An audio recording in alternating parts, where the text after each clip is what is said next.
Hello everyone, this is Nitpicking and this is my review of the final episode of Season 1 of Star Trek Strange New Worlds called The Quality of Mercy. And I thought the first half of the episode was pretty good, but the second half had a bunch of problems, and the biggest problem of the whole episode is that it doesn't really make sense if you think about it. It's basically a time travel story showing us kind of an alternate timeline of what might happen if Pike makes a certain decision, and it's all meant to explain why he doesn't make that decision. So I feel as if it's very forced and artificial because the writers put themselves into a corner of Pike knowing his own future, so now it begs the question, why wouldn't he try to change it? And so this episode kind of tries to explain it away, but it doesn't really make sense the way they showed it, because if he's been shown the consequences, then what stops him from now doing it in a different way to try it again until it does work for everyone's benefit? So it doesn't really make sense if you think about it.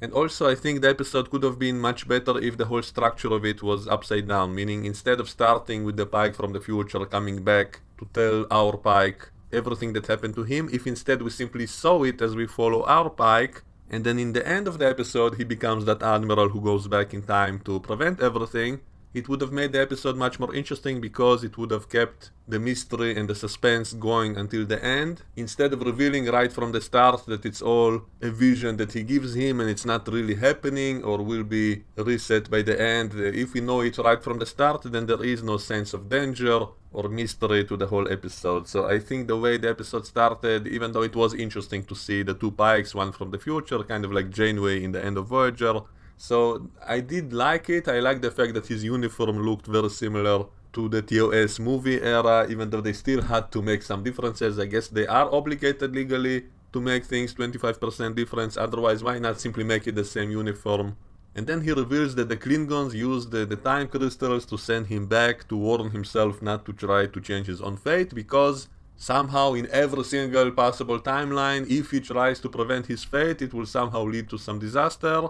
Which, as I said, didn't really make any sense, because after he's shown this vision and he knows his own mistakes, why wouldn't he simply correct them to prevent it from happening the next time he does it? And so it doesn't really make sense, and that's a big flaw in the episode, and it's all because the writers wrote themselves into a corner and now having to explain their way out of it.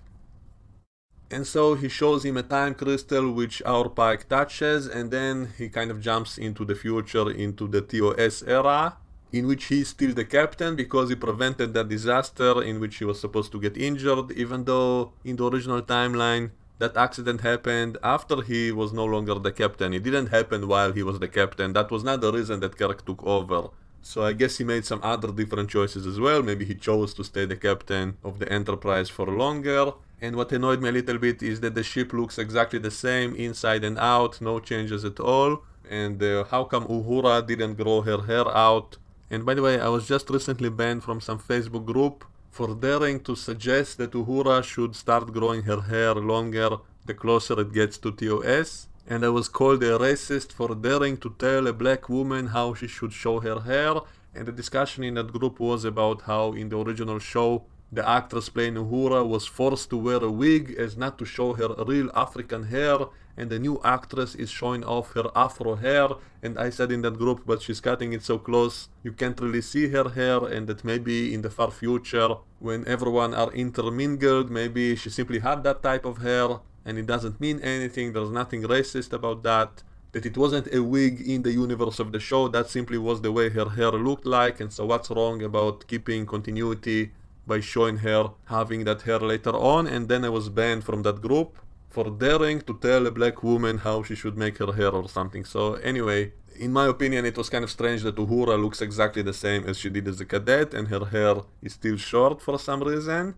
And then the episode basically becomes a remake of the TOS episode Balance of Terror, which was the first battle with the Romulans. And at first I liked the way they did it because they kept it really similar. They used basically the same exact dialogue from that episode and did it better. The acting was better in that scene of that guy on the asteroid who was attacked by the Romulans. The way it was delivered in the original episode was kind of silly, you cannot take it seriously, and here it was the same exact dialogue but played much better. And so I was actually enjoying the episode up until this point, maybe until the Romulans shot at that guy again, and then we see him kind of flying off into the distance in a really goofy looking way, so that kind of made me laugh. I'm not sure if it was intentionally silly or if it was unintentional comedy because of how bad the special effect looked, but either way, I was enjoying the episode until that point.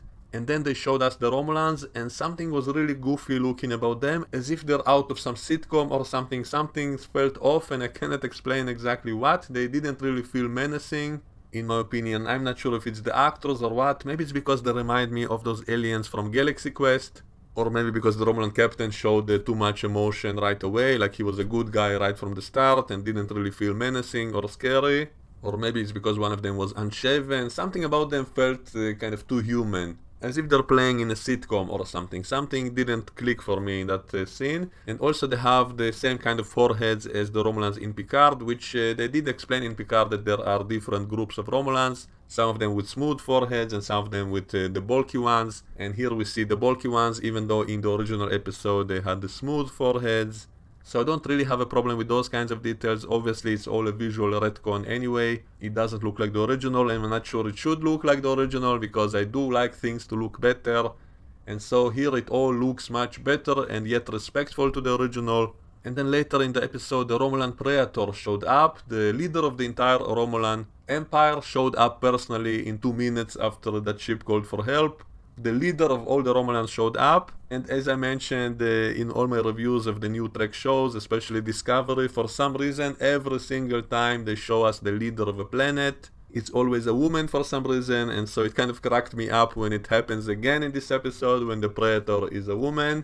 And don't get me wrong, I'm not against the idea that women can be leaders, but it's simply funny that in the new Star Trek shows, it's always the case now. So it became like a pattern. It's like reverse sexism at this point. It's always the females in charge. And also Pike has a girlfriend who is also the captain of a different starship, who shows up every few episodes, and also he slept with her in the first episode of the season. And he's now back with her again, and yet didn't we have an episode in the middle when he slept with some other woman on a planet? So what does that tell us about this relationship? So they are a long distance relationship, and I guess open to others. They can do whatever they want and just hook up once in a while without any loyalty to each other. And once again Pike is cooking. Pike is constantly in the kitchen in almost every single episode. Isn't he supposed to be a busy man, you know, the captain of a starship with so much responsibility? Why does he have so much free time to cook meals for the entire crew like he's the chef of the ship in every single episode? So that's also kind of silly. So anyway, back to that alternate future timeline when Pike is still the captain instead of Kirk. We also have a glimpse of Scotty. We see Spock fixing something in the Jeffries tube, and we hear Scotty's accent telling him what to do, and we only see him hand him something, so we don't see the actor playing him. I guess they did it deliberately in this way because they haven't yet picked an actor to play him, and so they leave it open for any possibility in the future, so we only get to hear him and never see him in this episode. And across this whole episode, Pike basically already knows that he's going to screw everything up and start a war with the Romulans, because that's what he was told by himself from the future before showing him that vision. And so we already know what's going to happen, and that's why I said in the beginning that it would have been better off not knowing that from the start if we simply saw a time jump into the future and we would see all these events play out after Pike made the decision to change his fate. It would have made it much more interesting. And then suddenly Kirk shows up on a different ship to help out, and that's what really kind of ruined the episode for me. They probably should have waited with Kirk until next season or later, because it's not really necessary for this story. And also the actor playing him, in my opinion, was the wrong choice to play him, unfortunately, for a few reasons. First of all, visually he just doesn't look anything even close to the type of look that Kirk had, and also acting wise he wasn't really interesting, he wasn't charismatic. He felt really boring, and it was simply distracting from the episode. It took me out of it. And also the dialogue on the story doesn't really make sense to me. So they tell us that the whole reason the war with the Romulans started was because Pike wasn't aggressive enough.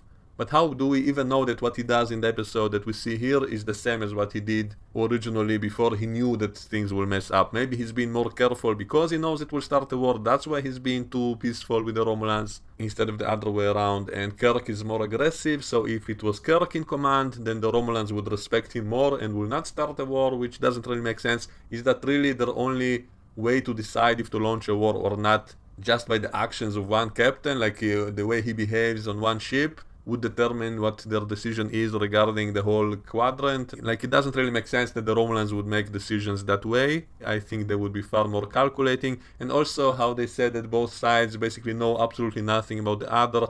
didn't really make any sense. Are you telling me there are no spies delivering information about the other big enemy that can potentially destroy you, and you know absolutely nothing about the other side? So that also didn't make much sense in my opinion. I mean, I guess it might be difficult for the Federation to infiltrate the Romulan Empire if they're so xenophobic and isolationist and all of that. That would make sense, but are you telling me the Romulans never sent spies into Federation space to know about the Federation ships and all of that? So the way that Kirk suddenly brought a fleet of robot ships from somewhere, somehow, without any explanation, and he said that it's a bluff because the Romulans don't know what Federation ships look like, I didn't buy that for a second, and so it didn't really make any sense.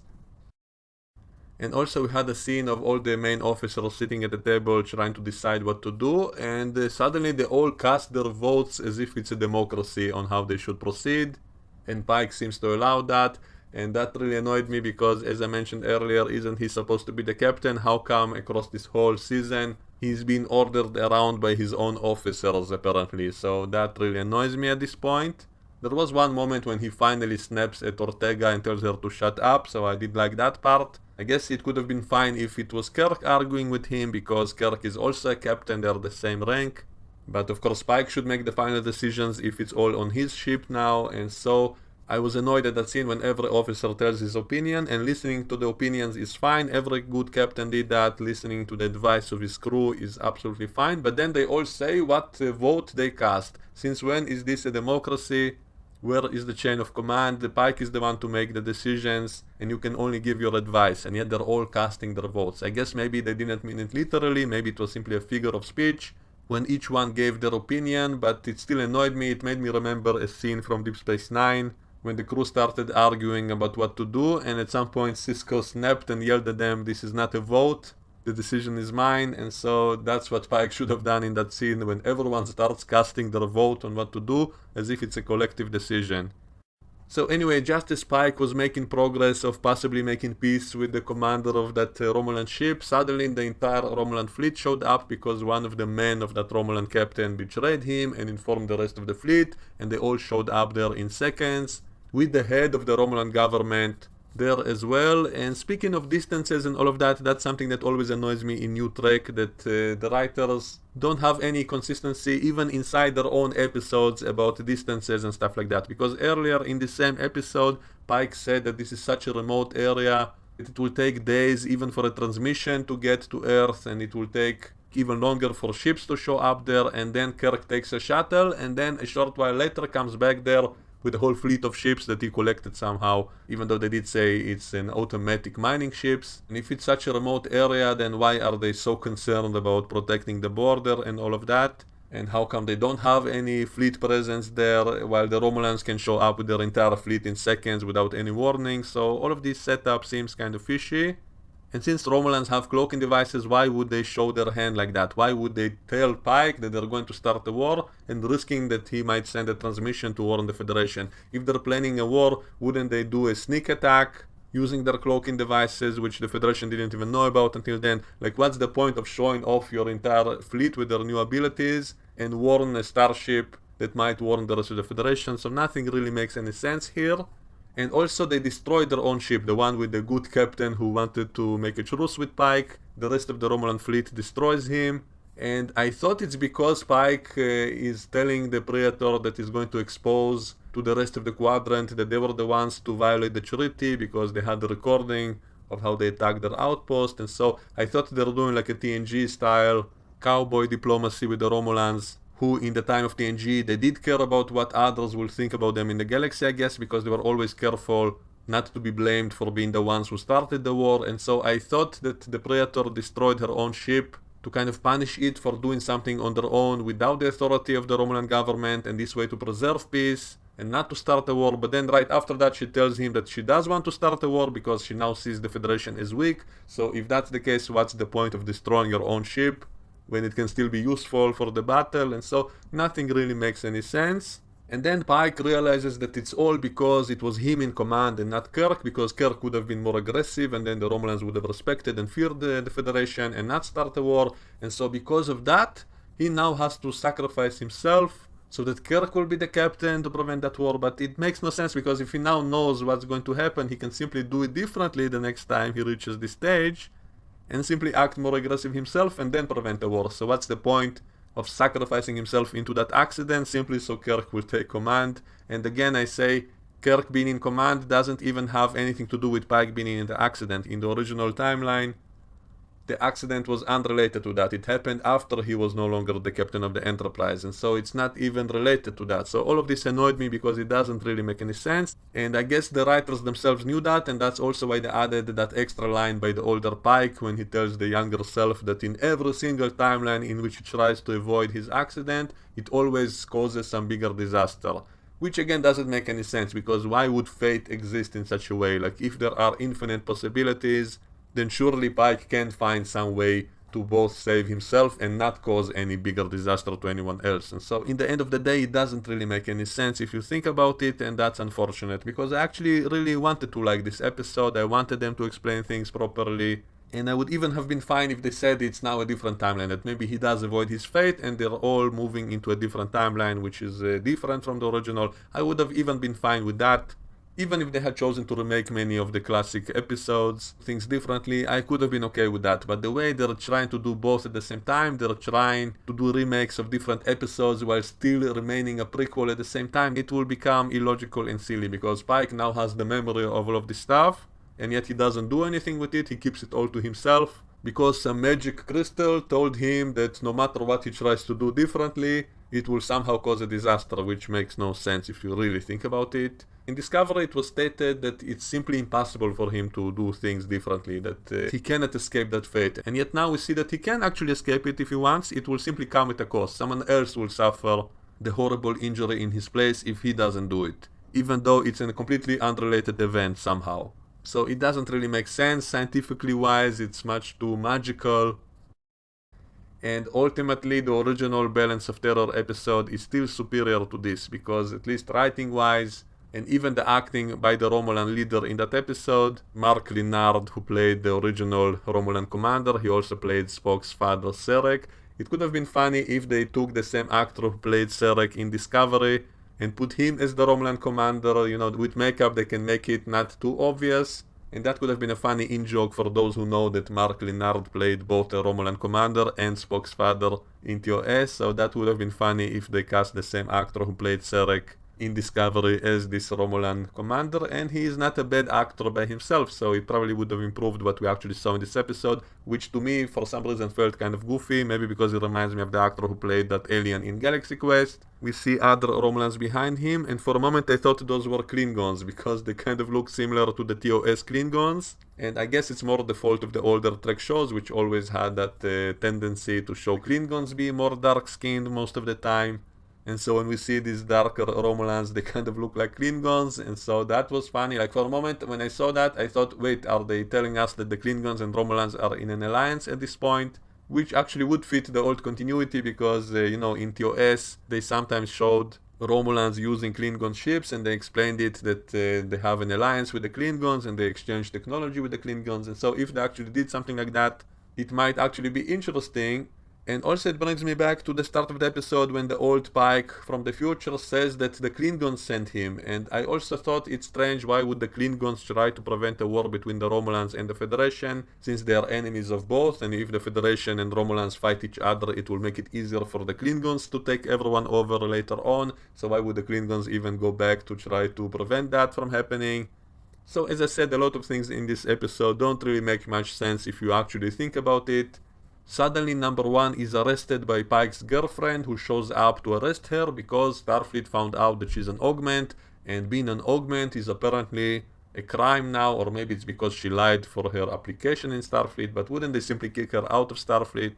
Since when are Starfleet so aggressive against augmented people, especially if it's an alien? They said that those augments are aliens, they're not humans, and so why would Starfleet arrest some alien for doing something that their own culture does allow? Like, what authority does Starfleet or the Federation has to dictate to other people if they should or shouldn't do genetic engineering? I guess they can kick her out of Starfleet, but what's the logic of locking her up in jail for being augmented, which probably wasn't even her own choice to be augmented? So nothing makes sense. It once again makes Starfleet seem kind of fascistic. It was never actually mentioned in the entirety of TNG that genetic engineering is illegal. Only in Deep Space Nine they said that, and yet in TNG time, They had several episodes of encountering genetically engineered people and even taking some of them from that colony into the Federation, and no one ever mentioned that it's illegal or that they will be banned somehow. Nothing like that was mentioned, and there was even a Federation research station called the Darwin Station in which they were doing genetic engineering, and no one ever said anything about it being unlawful or illegal or anything like that. And so it seems like a continuity issue that they're kind of adopting Deep Space Nine's idea. So those were some of the things that bugged me. Let me know what you think, and we can discuss all of this in the comments below, and I will see you all next time. Bye bye.